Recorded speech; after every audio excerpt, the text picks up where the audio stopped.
Year after year, I see YouTubers repeatedly ask the same question: is it too late to start YouTube? And with such a negative connotation, I was beginning to believe it. The answer? Nah, but you do gotta go hard though. As of February 2020, 500 hours worth of YouTube videos are uploaded every single minute. So the question should never be, is it too late to start YouTube? But actually, how can I stand out on YouTube? So here it is, 5 ways that work for me. First on the list, you gotta amplify what you already have. Are you good looking, sporty, artistic? Whatever it is, you have to let the people know what you already have. Use those to your advantage. I'm no DiCaprio, so I rely a lot on my personality, as well as my editing skills. The more you practice, the more you learn. I have a list of editing techniques that I know I can do in Premiere, so I make sure to try and utilize each one every single video. This takes a lot of time, practice, and repetition for your brain to pick up. After all, your brain is like a muscle. And if you aren't too sure about what qualities you have or anything that you're good at, try different things. I call this getting to the yes by getting to the no's. Finding out what doesn't work for you can accelerate the process to finding out what you can do. Can't speak to the camera? Well, then try voiceovers. This brings me to my second point. Focus on the story.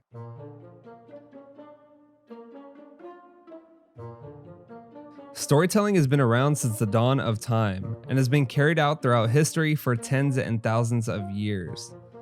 Not only is it a great way to keep the audience intrigued, but it can also be a fun way to get your point across. And when it comes to what camera gear you should use, mostly everything you get your hands on nowadays is good quality. You wouldn't ask your teacher what pencil to write your homework with. Good quality can complement a great story, but channels have already proven you don't need a cinema camera to be good at YouTube. If you don't believe me, definitely go check out a Mr. Beast video. It's too late for garbage YouTube channels, but definitely not too late for good ones. Hey, what's going on? It's me, Alfred. Hey, I just wanted to take a quick second to tell you guys, if you're new here, welcome to the Wade Gretzky Show.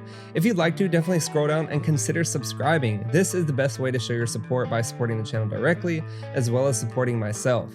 And if it's not your first time here, I really appreciate you stopping by again. Seriously, you guys don't know how much I really do appreciate it. And you can show your support by dropping a like down below. With all that being said, let's jump right back into the video.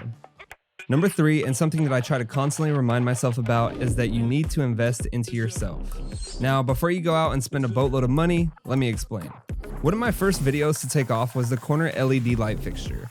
And I knew that I wanted to make the time building it out and buying the materials because I knew that the ROI on the video would be high. For those of you that don't know, your ROI is your return on investment. If I didn't take the chance and put the money up for it, I wouldn't have ever had the video that took off for my channel. Another example is my most popular video, my minimal desk setup. And although I had to cough up some money for it as well, close to 300 bucks, I knew that the ROI would be high again, and I could produce yet another viral video. Now, the investment doesn't always have to be a lot of money.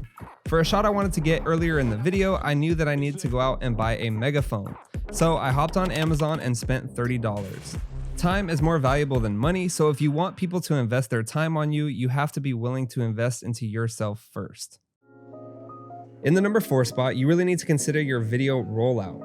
You put a lot of time and effort into your video, so you should be making sure the amount of time and effort goes into the items that support your video. Now, the main example I have for you is the thumbnail. We hear about it often and we tend to brush over this topic. How are you going to let the people know you have a new product out? Think of YouTube like an auction, and the money they exchange with is their time. So what kind of compelling image can you come up with to make them spend their time on your video instead of somebody else's? There's absolutely no point in making an amazing video if the thumbnail has little to no effort. The same goes for how you let your friends know. How much time did you put into your Instagram posts, your Facebook posts, or even your community tab on YouTube? These things should not be overlooked, especially if you're putting the hours on end into your video. Now for this last one, I wanted to make sure that I was on camera because this one is really important. Now the 5th and final spot for how to stand out on YouTube is that you need to be consistently consistent. Now what I mean is YouTube is a job and you need to show up to that job every single week if you can. It's extremely rare that you'll find success releasing a video every single month.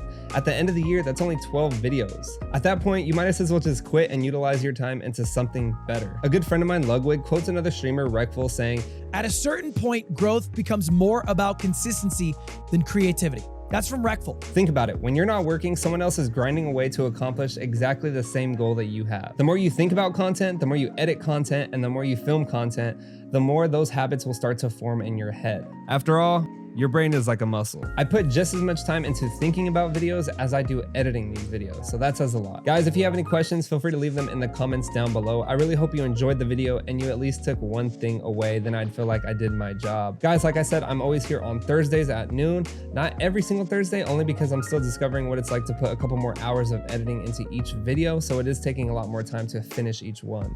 I really want to make sure that I'm hand polishing everything as it comes your way. But that's all I got for you guys this week. Good luck on your YouTube journey, and I will see you guys hopefully next week. Peace.